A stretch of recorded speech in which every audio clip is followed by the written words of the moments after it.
Chers auditeurs, nous voici à nouveau avec l'homme de Dieu, Pasteur Willy Poiti, que nous avons un réel plaisir d'avoir avec nous ce soir. Nous avons passé en revue un certain nombre de questions liées au corps. À présent, nous allons, avec l'homme de Dieu, essayer d'entamer les questions relatives à l'âme. Alors, homme de Dieu, nous sommes émerveillés d'être avec vous. Nous sommes particulièrement bénis. Alors, nos auditeurs ont un certain nombre de questions, une série de questions également liées à l'âme. Évidemment, dans les enseignements que nous avez donnés, qui concernent toujours le corps, l'âme et l'esprit. Oui. Alors, nous avons cette question suivante venant de nos auditeurs. Oui. Quelle est la différence entre l'âme et l'esprit? Oui, voilà, c'est très capital de pouvoir connaître la différence entre l'âme et l'esprit. D'accord. En fait, ce sont deux êtres très, très différents. Des entités très différentes. Et l'âme, j'ai dit tout à l'heure que c'est votre personne. L'âme, c'est vous. C'est votre identité, c'est votre individualité. Okay. Maintenant, l'esprit, c'est un autre support qui permet à l'âme de s'exprimer ou de se manifester dans les sphères spirituelles. L'esprit en soi ne peut rien sans l'âme. Tu comprends? Exactement. Mais l'âme peut sans esprit. Okay. L'âme peut opérer sans esprit, c'est-à-dire il utilise le corps. À ce moment-là, il ne peut pas franchir les sphères spirituelles ou le monde des esprits, le monde immatériel. Exactement. Alors que Dieu a soufflé sur le corps. Ça, c'est quelque chose de très important à savoir. Lorsque vous lisez dans Genèse chapitre 2, verset 7, la création de l'homme, Adam, les gens ne prennent pas attention au terme ou au concept, au verbe utilisé. Okay. Le verbe utilisé là-bas, ce n'est pas le verbe créer, c'est le verbe former. La Bible dit Dieu forma l'homme par la poussière de la terre. Ce n'est pas créer. Il y a une différence entre créer et former. Mais au Genèse chapitre 1er, au verset 26, on parle de création. Dieu a dit créons l'homme. Et après, au verset qui suit, on dit que Dieu créa l'homme à son image et à sa ressemblance. Mais au chapitre 2, au verset 7, la Bible dit Dieu forma l'homme de la poussière de la terre. C'est-à-dire que lorsque les gens, ou bien beaucoup de gens regardent ça, ils voient c'est comme si Dieu a fait une statue. Ce n'était pas une statue. Le corps qui était là, biologiquement, était vivant. Okay. Le souffle que Dieu a mis dans l'homme, ce n'est pas l'oxygène. L'oxygène est matériel. L'oxygène, c'est de la matière. Okay. Et ça fait pour... C'est dans le fonctionnement biologique normal du corps et non de l'esprit. Okay. Le souffle que Dieu a mis dans l'homme Adam a fait que la Bible dit et l'homme devint une âme vivante. C'est-à-dire l'âme qui était dans ce corps-là. Dieu commença à la considérer vivante parce qu'il lui a mis, n'est-ce pas, la portion spirituelle. C'est alors que l'homme pourrait commencer à écouter Dieu, à entendre Dieu et à comprendre les réalités spirituelles. Voilà pourquoi la Bible parle de l'homme animal et de l'homme spirituel. L'homme animal, c'est comme un homme qui a un esprit mort ou qui n'a pas d'esprit en fait, qui ne connaît pas les réalités spirituelles. C'est un homme animal qui ne fonctionne qu'avec son corps.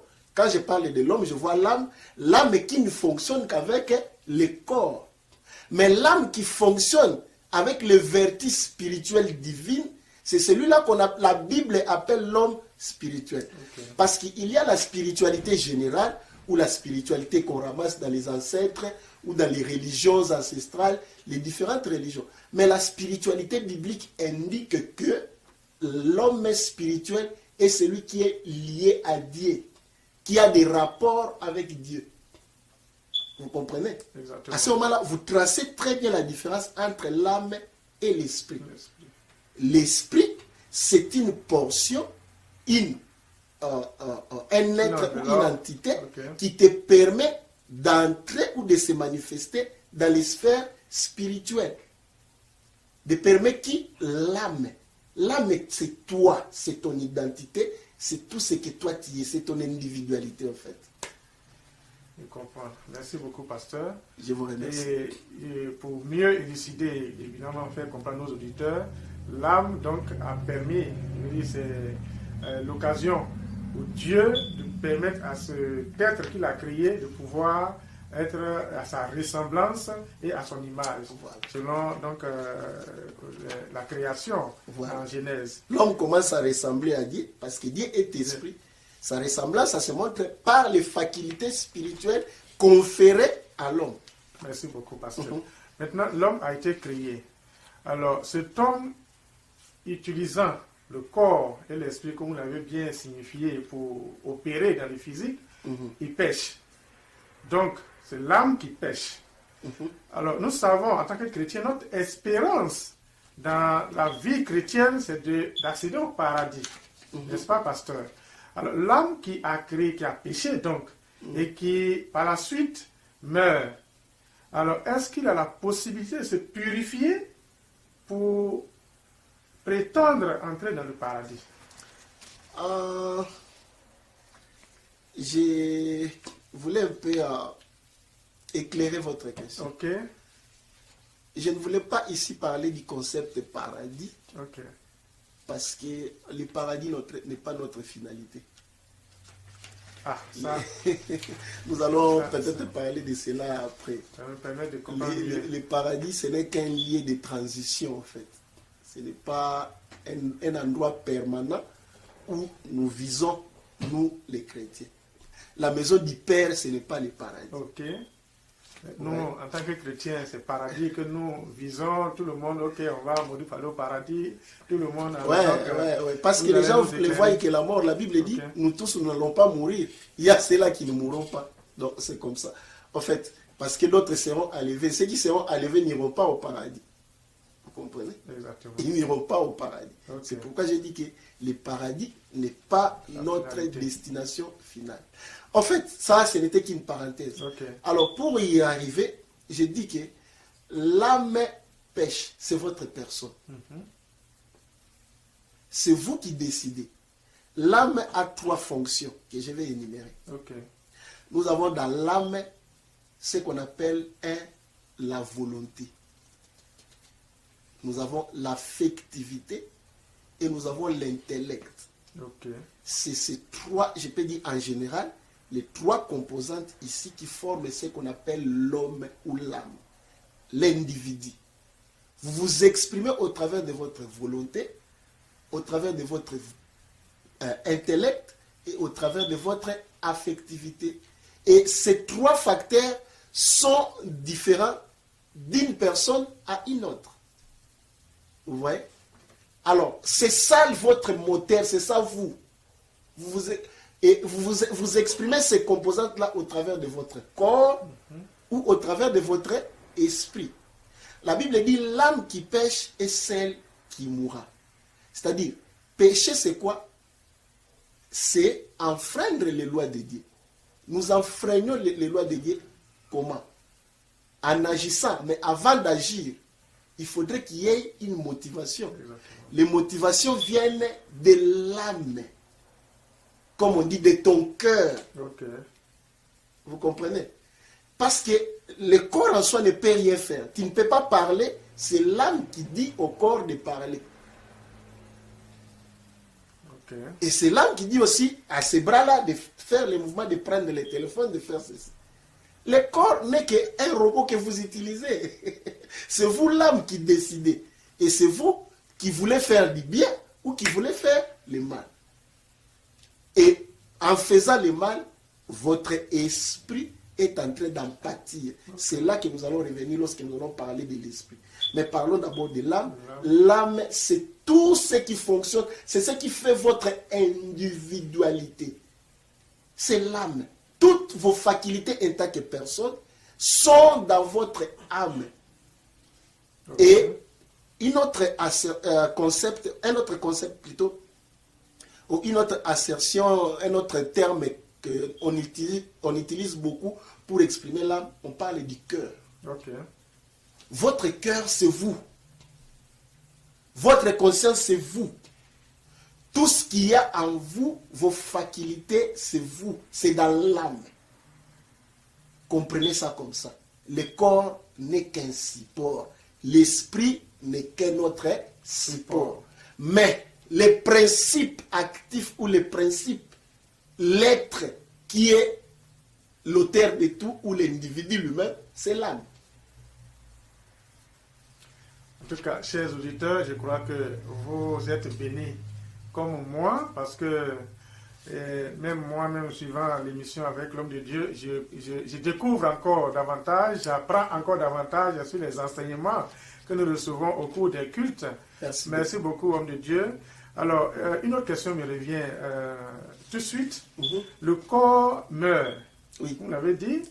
L'esprit également meurt. Parce que lorsque l'esprit il est corrompu, il est impur, il est séparé de Dieu, on dit dans ce contexte-là, comme vous l'avez enseigné bien sûr, que l'esprit est mort. Alors, qu'en est-il de l'âme? Oui, l'âme, comme j'ai dit, dépend des supports pour s'exprimer. D'accord. Si le corps meurt, l'âme cesse de fonctionner sur le plan physique. Okay. Quelle que soit la volonté, le corps est mort. Le corps est abîmé. Exactement. Et dès que le corps commence, dès que le corps mort, il y a un désordre de réactions biochimiques qui commence à s'opérer. Okay. Et il y a la croissance exponentielle des microbes, tout ça. La décomposition commence. La putréfaction commence. D'accord. Le corps ne sert plus à rien. À ce moment-là, l'âme se retire du corps. Okay. Et il s'attache à l'esprit. L'esprit maintenant est resté son seul support. Et maintenant, quel esprit? De quel esprit il hérite? L'homme doit entretenir son esprit. Parce que cet esprit-là, c'est ce qui restera ton seul support et de façon éternelle. Okay. Dans la continuité des temps. Parce que, écoute, l'esprit, c'est un support permanent. Pourquoi je ne dis pas éternel? Parce que le concept éternel, nous l'attribuons à Dieu. Okay. Nous parlons de la permanence. Ce qui est esprit, ce qui est immatériel, est permanent. Ne pourrit pas, ne disparaît pas. Il est là. Alors, c'est ça qu'il y a une petite ignorance qui naît ou bien qui rend un peu difficile de comprendre la mort, n'est-ce pas, de l'esprit. Dieu, lorsqu'il parle de la mort de l'esprit, il ne voit pas la mort comme dans le corps. Okay. C'est l'esprit qui se sépare de Dieu. La présence de Dieu, parce qu'à cause des péchés. L'âme pêche et c'est l'esprit qui en pâtit. Cet esprit-là est déconnecté de la gloire de Dieu. Il est considéré comme mort. La Bible dit, car tous ont péché et sont privés de la gloire de Dieu. Romains chapitre 3, verset 23. Car tous ont péché et sont privés de la gloire de Dieu. Cette gloire de Dieu-là, c'est ce qui fait que l'homme soit considéré comme mort spirituellement. Mais la mort de l'esprit ne signifie pas l'absence de fonction. L'esprit continue à fonctionner. L'esprit garde toutes ses facultés. Tous les sens de l'esprit sont là. Mais le problème est que il est privé de la gloire de Dieu. Il ne peut pas communier avec Dieu. Vous voyez? À ce moment-là, l'esprit-là qui est corrompu, qui est impur, qui est mort, l'âme peut l'utiliser seulement pour apparaître dans le monde spirituel. Mais l'âme paraît dans le monde spirituel, non pas pour être dans la gloire de Dieu, pour être rejeté finalement loin de la présence de Dieu, dans la souffrance éternelle dans l'enfer. Et en ce moment précis, on dit que l'âme est également morte. Oui, parce qu'il ne peut s'exprimer qu'au travers d'un support qui est mort. Ok. Merci beaucoup, pasteur. Je crois que c'est clair pour nos auditeurs, c'est clair pour tous ceux qui nous suivent.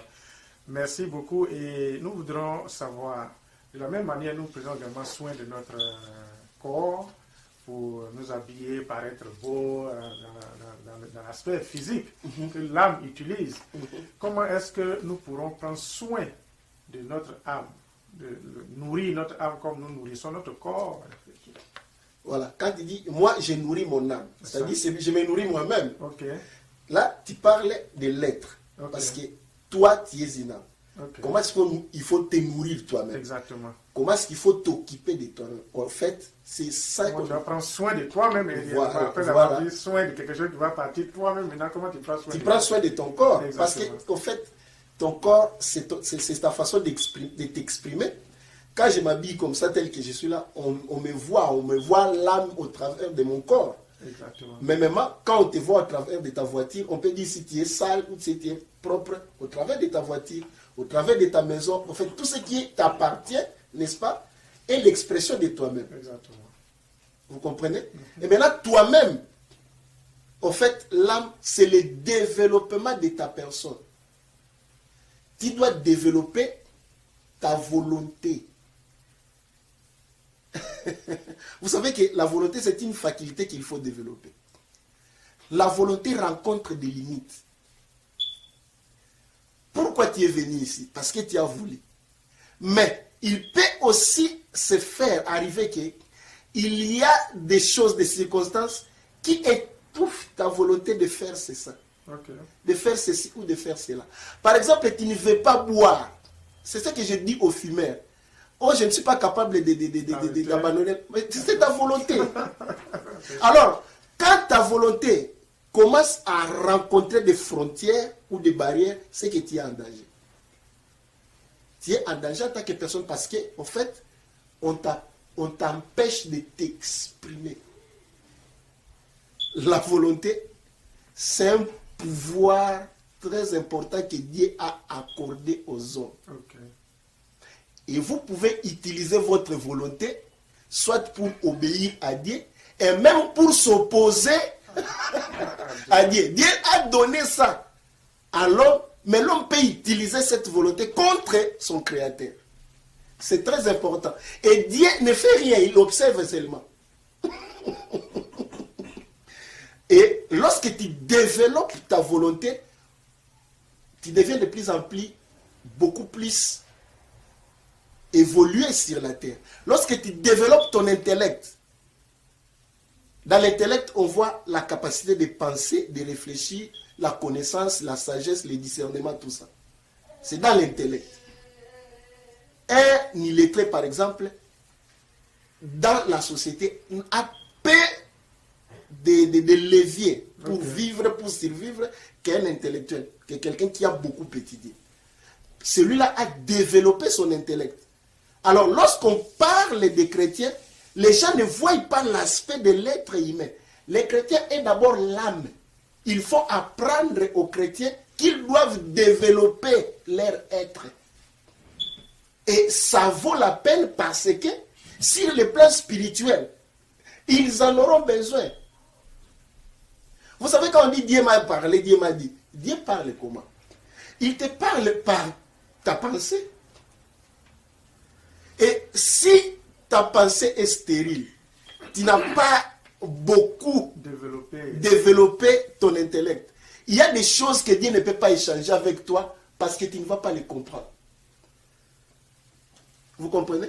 Et c'est aussi, quand il faut peut-être prêcher comme je prêche, comme je parle, si le message que Dieu m'a donné, je n'ai pas beaucoup de leviers, beaucoup de maîtrise ou bien beaucoup de connaissances pour les exprimer, c'est ça aussi qu'il y a la différence entre ceux qui ont reçu les messages de la part de Dieu et qui n'ont pas pu les écrire. Souvent, Dieu a dit à ceux qu'il a donné les messages, tels qu'aux prophètes de l'Ancien Testament, il a dit écrivez. Jérémie avait même un secrétaire Baruch pour écrire. Parce que Dieu voulait qu'on conserve, n'est-ce pas, ce qu'il a dit, sa volonté. Et maintenant, si ces gens-là ne savaient pas écrire, toutes ces paroles-là seraient perdues. Exactement. Vous comprenez? Moïse devait être formé dans les grandes académies de l'Égypte pour arriver à être l'érudit de sa génération pour écrire les Pentateuque, l'héritage que nous avons aujourd'hui, que nous appelons la loi. C'est parce qu'il a étudié, il avait développé, c'était un être développé, évolué. Et ça, c'est l'aspect qu'on doit aussi insister dans le christianisme, dans le monde des chrétiens. Il faut savoir nourrir son âme. L'âme, on ne le nourrit pas en mangeant, mais on le nourrit par le développement de la personne. Très bien. Merci beaucoup, pasteur. Je vous en prie. Je crois que si nous laissons la parole, ce soir, nous allons avoir une autre prédication complète et nous voyons très bien que vous êtes très inspiré encore davantage donner beaucoup plus d'informations sur le sujet de l'homme, constitué donc du corps, âme et esprit. Nous vous remercions très sincèrement pour votre disponibilité. Chers auditeurs, je crois que vous avez noté, vous avez été servis ce soir à la suite des différentes réponses que le pasteur nous a données. Merci encore, pasteur, une fois de plus pour votre disponibilité. C'est moi qui vous remercie. Alors, nous sommes pratiquement donc au terme de notre mission.